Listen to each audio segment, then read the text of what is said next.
अच्छा जी, जो हमारी फाइनल रिक्वायरमेंट है उसकी तरफ बढ़ रहे हैं और वो है बैलेंस शीट। बैलेंस शीट का जो नया नाम है वो है statement of financial position. Statement of financial position या बैलेंस शीट क्या है? बैलेंस शीट बेसिकली बेस्ड है अकाउंटिंग इक्वेशन के ऊपर जो आपने पहले पढ़ी थी, assets is equal to capital plus liability. Asset side हमेशा बराबर आनी चाहिए जी, किसके? कैपिटल प्लस लायबिलिटी के। अगर एसेट साइड इक्वल है कैपिटल एंड लायबिलिटी के, तो इससे पता लगेगा कि हमारे अकाउंट्स बिल्कुल सही बने और हमारी बैलेंस शीट क्या हो रही है जी? बैलेंस हो रही है। बैलेंस शीट या स्टेटमेंट ऑफ फाइनेंशियल पोजीशन का पहले हम फॉर्मेट डिस्कस करते हैं, उसके बाद जो हमारा एग्जांपल है उसकी हम स्टेटमेंट ऑफ फाइनेंशियल पोजीशन क्या करेंगे? बनाएंगे। तो सबसे पहले ओनर का नाम आता है एआरडी ट्रेडर्स, मेरे केस में statement of financial position also known as balance sheet, लेकिन नया नाम है इसका statement of financial position as at. कब की बना रहे हैं भाई? ईयर एंड की बना रहे हैं, 31 दिसंबर की।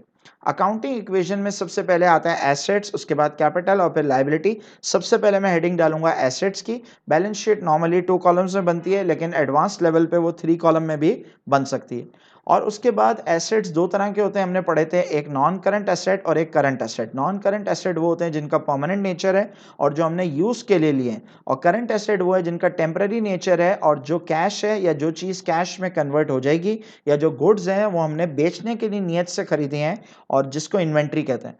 फॉर एग्जाम्पल, मेरे एग्जाम्पल में 3 तरह के नॉन करंट एसेट है। लैंड हो गया, बिल्डिंग हो गया, इक्विपमेंट, इसके अलावा कंप्यूटर आ सकता है। कंप्यूटर बेसिकली इक्विपमेंट में ही आता है। इसके अलावा फर्नीचर एंड फिक्सचर आ सकता है, मोटर व्हीकल आ सकता है, डिलीवरी वैन वगैरह, ये सब non current assets. Non current asset को टोटल कर लिया, उसके बाद करंट एसेट है जिसमें इन्वेंट्री आता है। इन्वेंट्री आता है ईयर एंड पे, जिसको आप कहते हैं क्लोजिंग इन्वेंट्री, क्योंकि बैलेंस शीट बन रही है ईयर एंड पे, तो इन्वेंट्री भी ईयर एंड की आनी चाहिए। ट्रेड रिसीवेबल्स, ट्रेड रिसीवेबल जिसका पुराना नाम था डेटर्स, डेटर्स में बी साइलेंट है। ट्रेड रिसीवेबल हमारे वो कस्टमर्स हैं जिनको हमने गुड्स बेची हैं, किस पे? उधार पे। बैंक बैलेंस है और कैश है। तो करंट एसेट बेसिकली कैश होता है या वो चीज जो कैश में कन्वर्ट हो जाती है। अगर हमने उधार पे गुड्स बेची हैं कस्टमर को, तो आज नहीं तो कल कस्टमर पैसे दे देगा, तो ट्रेड रिसीवेबल कन्वर्ट हो जाता है कैश में। ऐसे ही अगर हमने दुकान में स्टॉक रखा हुआ है, तो जब स्टॉक बिकेगा तो वो भी किस में कन्वर्ट हो जाएगा? कैश में। तो नॉन करंट और करंट दोनों को ऐड करेंगे तो हमारे पास क्या आ जाएगा? Total assets. अकाउंटिंग इक्वेशन कहती है जी assets is equal to capital and liability. तो एसेट्स के बाद क्या आएगा? कैपिटल एंड लायबिलिटी आएगा। कैपिटल कैसे आता है जी? सबसे पहले हम लिखेंगे ओपनिंग कैपिटल। इसका मतलब जब ये साल शुरू हुआ तो हमारे पास कैपिटल कितना पड़ा हुआ था, ये ओपनिंग कैपिटल है। Add profit for the year, profit को हम ऐड करते हैं, क्यों? क्योंकि प्रॉफिट से हमारा कैपिटल क्या हो जाता है? बढ़ जाता है। और अगर लॉस हुआ है इस साल तो हम लेस करेंगे, क्योंकि लॉस से हमारा कैपिटल क्या हो जाता है? डिक्रीज हो जाता है। ऐसे ड्रॉइंग्स को हम लेस करते हैं हमेशा, क्योंकि ड्रॉइंग हमारे कैपिटल को क्या कर देती है जी? कम कर देती है। ओपनिंग कैपिटल में प्रॉफिट ऐड करेंगे, ड्राइंग माइनस करेंगे, तो ये आ जाएगा हमारे पास क्लोजिंग कैपिटल। उसके बाद है हमारे पास लाइबिलिटीज, पहले नॉन करंट लाइबिलिटीज और फिर current liabilities. Non current liability वो लाइबिलिटी है जो 1 साल के बाद हमें लोन पे करना है। नॉर्मली लोन क्या होता है? नॉन करंट लाइबिलिटी होती है, अनलेस वो आपको बोल दे कि लोन हमें अगले साल पे करना है। अब जैसे यहाँ लोन की डेट है 2020, हमारा ईयर एंड हो रहा है। अगर वो कहता है लोन हमने 2021 में पे करना है अगले साल, तो वो लोन कहाँ आ जाएगा? करंट लाइबिलिटी की कैटेगरी में आ जाएगा। और अगर 2021 के बाद की डेट है, 2022 है या उसके बाद की है, या अगर कोई डेट ना दी हुई है, तो इसका मतलब लोन हमेशा कहाँ आएगा? नॉन करंट लायबिलिटी में। ऐसे करंट लायबिलिटी में ट्रेड पेबल्स हो गए, क्रेडिटर्स जिसका पुराना नाम क्रेडिटर्स है। ट्रेड पेबल हमारे वो सप्लायर हैं जिनसे हमने गुड्स खरीदी हैं, किस पे? उधार पे। तो हमारे हमारे लिए एक लायबिलिटी, हमने आज नहीं तो कल उनको पैसे वापस करने। बैंक ओवरड्राफ्ट पे हमने बात की थी, हमारे बैंक में जितने पैसे पड़े हुए हैं, हमने उससे ज्यादा पैसे निकलवा लिए बैंक से रिक्वेस्ट करके। अब हमने वो पैसा बैंक को वापस करना है, तो ये हमारे लिए क्या कहलाएगा जी? लायबिलिटी कहलाएगा। और हम अगर ऐड कर लें, टोटल एसेट्स हमेशा बराबर आएगा किसके? टोटल कैपिटल एंड लायबिलिटीज की। तो एसेट साइड अगर बराबर आ गई कैपिटल एंड लायबिलिटी की, इसका मतलब हमारी बैलेंस शीट क्या हो गई? बैलेंस हो गई, हमारे अकाउंट जो है वो बिल्कुल सही है। तो देखें, ये जो क्वेश्चन हमने पहले किया था इसका ट्रायल बैलेंस हम पहले ही बना चुके थे, और हम इनकम स्टेटमेंट भी उसकी बना चुके थे। तो वो जो ट्रायल बैलेंस और इनकम स्टेटमेंट है, उसी से हम आगे बात बढ़ा रहे हैं और अब हम बैलेंस शीट बनाने की कोशिश कर रहे हैं। ये जो टिक लगे हुए हैं, ये हमने पहले टिक लगाए थे, और इनकम स्टेटमेंट बनाने के लिए ये आइटम्स हम पहले यूज कर चुके हैं। अब जिन आइटम्स पे टिक नहीं लगा हुआ, वो आइटम्स हम यूज करेंगे किसमें? बैलेंस शीट को बनाने के लिए। स्टेटमेंट ऑफ फाइनेंशियल पोजीशन का हम फॉर्मेट देख लेते हैं। सबसे पहले आता है ओनर का नाम, उसके बाद स्टेटमेंट ऑफ फाइनेंशियल पोजीशन, ये हेडिंग्स डालना एग्जाम में जरूरी है। और अगर एग्जाम में ऑलरेडी डली हुई है तो फिर डालने की ज़रूरत नहीं है। Normally statement of financial position 2 column में बनती है, लेकिन एडवांस लेवल पे वो 3 कॉलम्स में भी बनती है। उसमें फिर और एडजस्टमेंट्स आ जाती हैं, वो आप आगे पढ़ेंगे। तो सबसे पहले अगर हम बात करें स्टेटमेंट ऑफ फाइनेंशियल पोजीशन की, तो ये अकाउंटिंग इक्वेशन पे बेस्ड है। अकाउंटिंग इक्वेशन आपने पढ़ी होगी, asset is equal to capital plus liability. याद है जी? सबसे पहले हम लिखेंगे एसेट्स। एसेट्स दो तरह के होते हैं, नॉन करंट और करंट। अगर आप इस क्वेश्चन में देखें मिस्टर एआरडी के पास, तो मिस्टर एआरडी के पास एक ही नॉन करंट एसेट है और वो है प्रॉपर्टी। सही जी? तो प्रॉपर्टी को हम नॉन करंट एसेट कॉलम में लिख देंगे, कितने की है जी? 80,000 की। तो ये प्रॉपर्टी हम यहाँ लिख देंगे 80,000। अगर एक से ज़्यादा होंगी तो हम इसको फर्स्ट कॉलम में लिखेंगे, फिर सबको ऐड करके ले जाएंगे सेकंड कॉलम में। अगेन ये जो दो कॉलम है ये डेबिट क्रेडिट नहीं है। ट्रायल बैलेंस जो होता है वो तो डेबिट क्रेडिट होता है, लेकिन जो बैलेंस शीट और इनकम स्टेटमेंट होती है उसमें डेबिट क्रेडिट वाला कोई चक्कर नहीं होता। नॉन करंट एसेट के बाद करंट एसेट है। करंट एसेट में सबसे पहले आता है इन्वेंट्री। अगर आपने क्वेश्चन देखा हो तो क्वेश्चन में बता रहा है ईयर एंड पे इन्वेंट्री जो अनसोल्ड पड़ी हुई है वो है 25।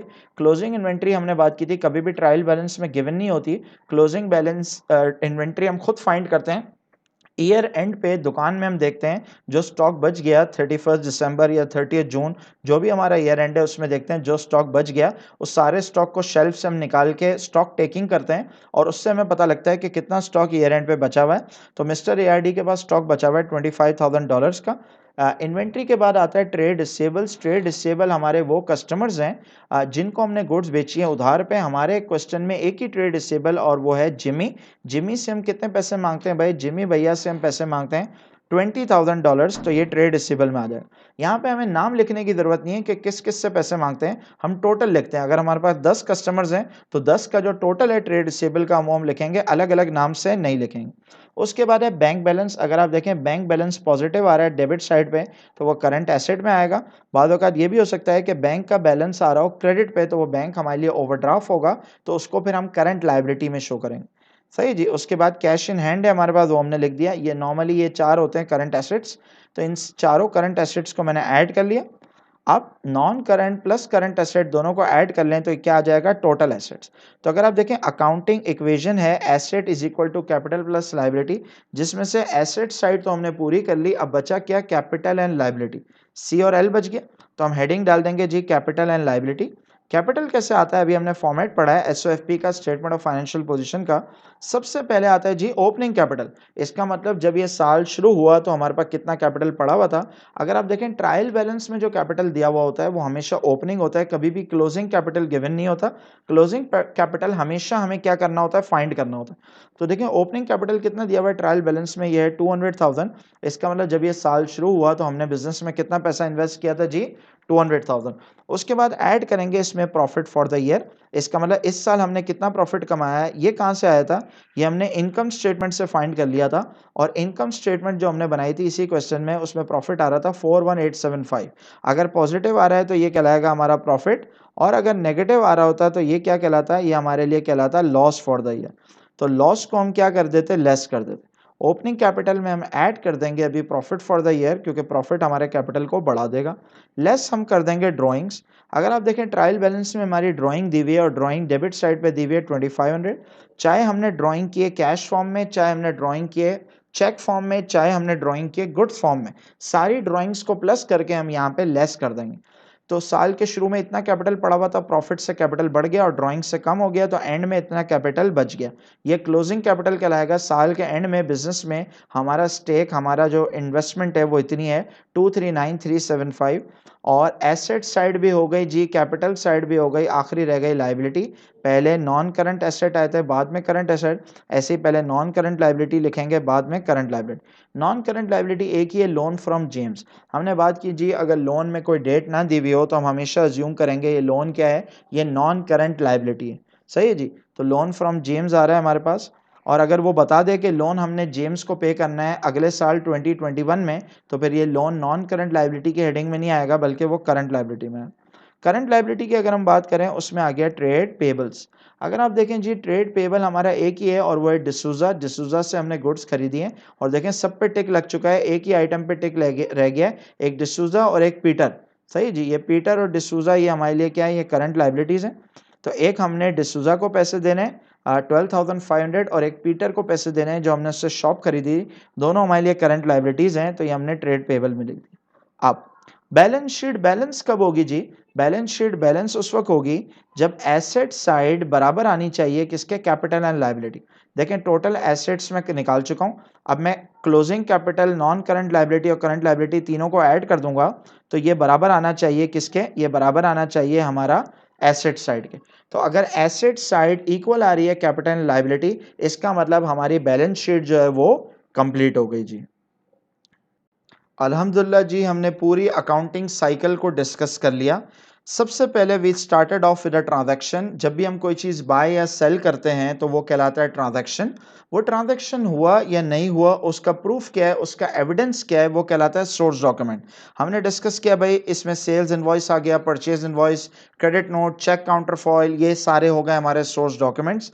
जितने भी डॉक्यूमेंट्स हैं उनको कैटेगराइज करते हैं और उनको हम बुक्स में एंटर करते हैं और वो कहलाती है हमारी बुक्स ऑफ ओरिजिनल एंट्री। जैसे हमने बात की sale journal, sale day book, purchase day book, return inward journal, return outward journal, cash book और पेटी कैश बुक और द जर्नल, तो ये 7 बुक्स ऑफ ओरिजिनल एंट्री में जाता है। एक बार हमने बुक्स ऑफ ओरिजिनल एंट्री बना ली, वहां से डेटा जाता है टी अकाउंट्स में, और जो टी अकाउंट्स की बुक्स होती हैं वो कहलाता है लेजर। तो हमने बात की थी जी 3 तरह के टी अकाउंट होते हैं। सेल्स लेजर का अकाउंट, 3 तरह की बुक्स होती हैं जिसमें टी अकाउंट्स होते हैं। एक होता है सेल्स लेजर जिसमें कस्टमर के टी अकाउंट्स होते हैं, एक होता है परचेज लेजर जिसमें सप्लायर के टी अकाउंट्स होते हैं, और एक होता है जनरल लेजर जिसमें सारे टी अकाउंट्स होते हैं कस्टमर और सप्लायर के अलावा। जितने भी टी अकाउंट्स हैं एंड में उनको हम बैलेंस करते हैं, और बैलेंसिंग करके जो शॉर्ट साइड है वो बैलेंस सी डी और बड़ी साइड बैलेंस बी डी। जितने भी बैलेंस बी डीज हैं उन सब की एक लिस्ट बनती है और वो लिस्ट क्या कहलाई, वो कहलाई जी ट्रायल बैलेंस। ट्रायल बैलेंस में सारे बैलेंसेस के बैलेंस बीडी आ गए।